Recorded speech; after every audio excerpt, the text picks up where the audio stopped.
What you see before you is the brand new OPPO X 2021, offering a thoroughly new roll motor powertrain, which makes it possible for the display to unroll and retract in a softer and smoother way. Two drive motors built into the handset generate a constant force output that is used to retract and extend the display.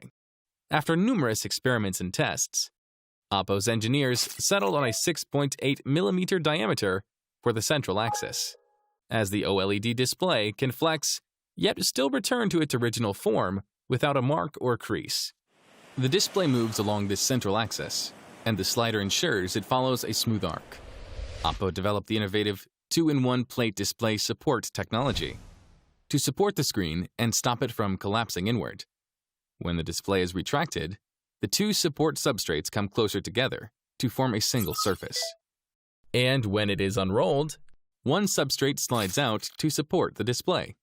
The left and right substrates support unrolled display with zero segment gap, keeping it smooth.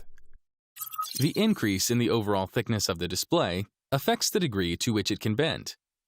To tackle this challenge, OPPO is using its proprietary Warp Track high-strength screen laminate, which is built using very high-strength steel as the main material. At its thinnest, the laminate is only 0.1mm thick. Together with the linear patterns etched on the surface, the Warp Track laminate greatly increases the resilience of the display, as it bends while providing sufficient support. Compared with foldable displays with fixed sizes, rollable displays open up more possibilities for productivity, entertainment, and daily use. This is the brand new OPPO X 2021 we designed for you.